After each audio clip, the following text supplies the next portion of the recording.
A reflexão que eu quero desenvolver com vocês é sobre um assunto aí que,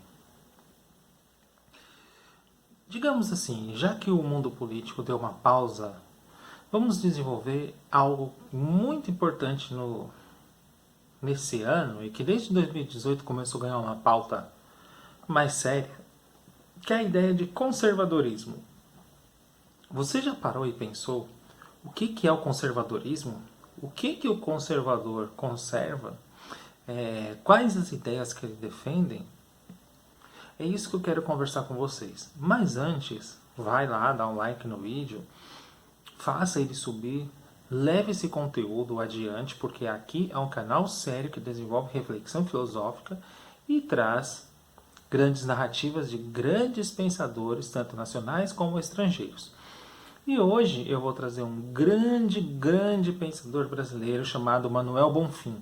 Se você não conhece Manuel Bonfim, precisa conhecer urgentemente. Só para você ter ideia do que late desse homem.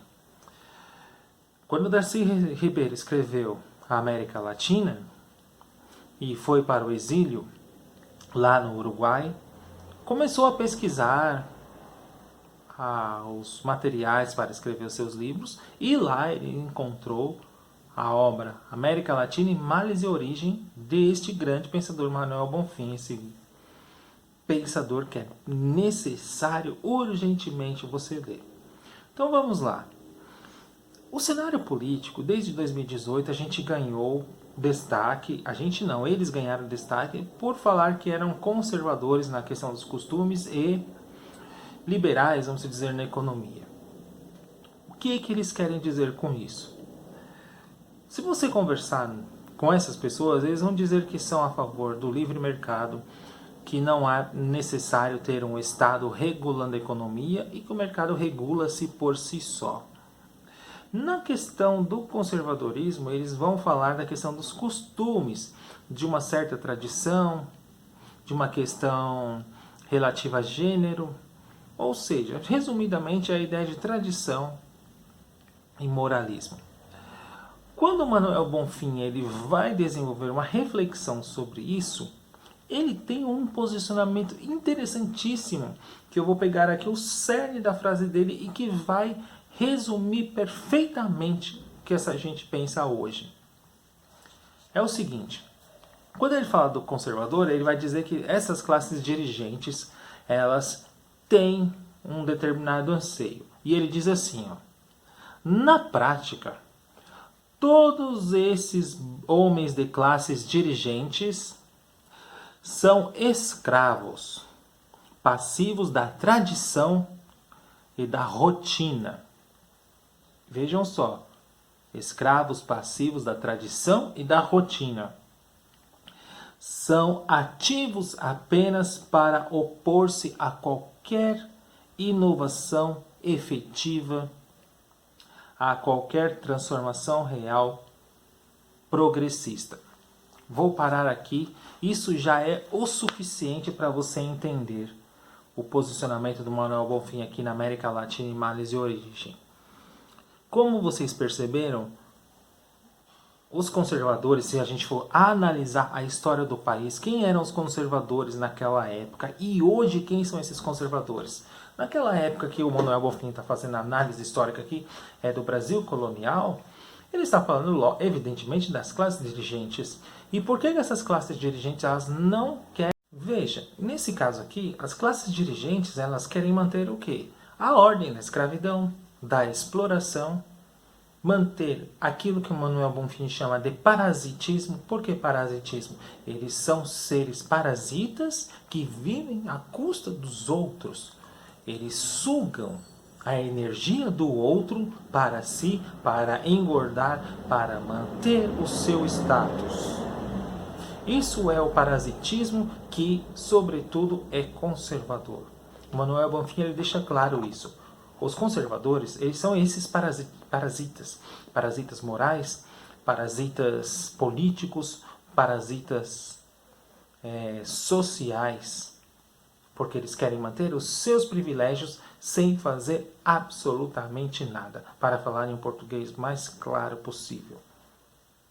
Então, é esse o parasita que vai ser conservador, porque ele é uma classe dirigente, ele quer apenas dirigir e os outros vão fazer por ele.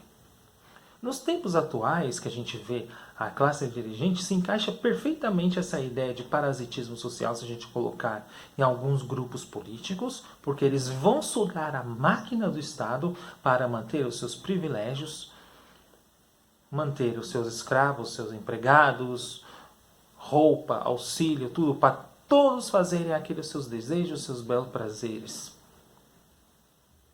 E assim ele não quer alterar nada. Porque ele é contra qualquer ideia de mudança, contra qualquer ideia de progresso. Quando você fala em mudança ou revolução, aí eles deixam uma posição de passivos para assumir a condição ativa. Porque eles não querem o quê? A alteração da sociedade tal como ela é agora. Então o cara que se coloca como conservador, no fundo, ele está fazendo o quê? Ele está defendendo a manutenção da sociedade como ela agora. E como que é a sociedade agora? Você sabe, eu não preciso ficar explicando aqui, detalhando que a sociedade é desigual, que a sociedade existe violência, existe exploração. Então esse cara que pertence à classe dirigente, ele não quer perder o seu privilégio. Ele utiliza o Estado para os seus próprios interesses. Outro grande pensador que já pensou sobre isso, Sérgio Buarque de Holanda, lá no capítulo 5 da Raízes do Brasil, ele vai falar a ideia do homem cordial. O homem cordial é aquele que vai fazer ali uns arranjos, vai confundir o espaço privado com o espaço público e vai utilizar o espaço público para finalidades privadas. Se você pegar, por exemplo, o Darcy Ribeiro, ele tem uma ideia interessantíssima também, que é a ideia de cunhadismo. Que é o quê? Aquela aproximação, aquele aconchego da confusão da esfera privada e da esfera pública. Então, esses três grandes pensadores que eu coloquei aqui, Manuel Bonfim, Darcy Ribeiro e Sérgio Buarque de Holanda, todos eles, cada um, claro, de acordo com a conceituação que eles colocam, vão estar de acordo nisso, porque essas pessoas que se colocam aí como conservadoras, elas querem manter o estado das coisas como são. Não interessa para eles alteração alguma. O que é importante é manter o estado atual.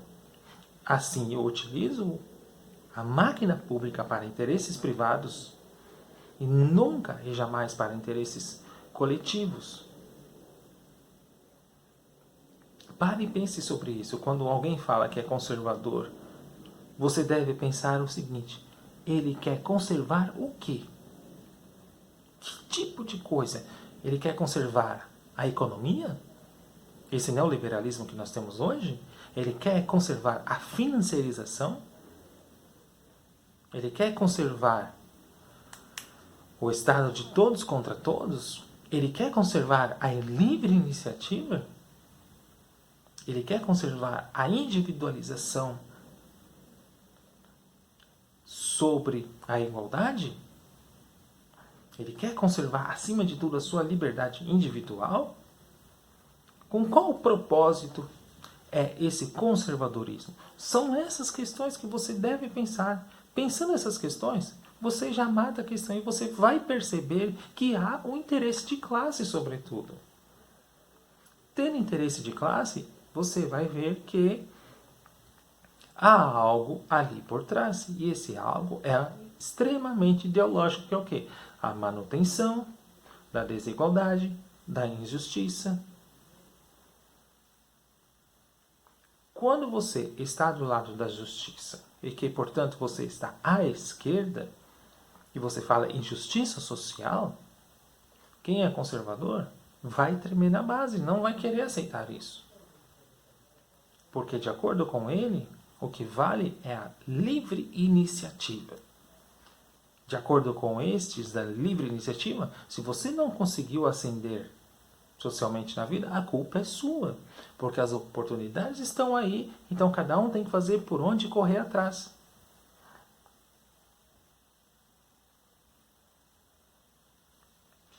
Quando alguém falar conservador, pare e pense. Tá certo? É isso. Até mais.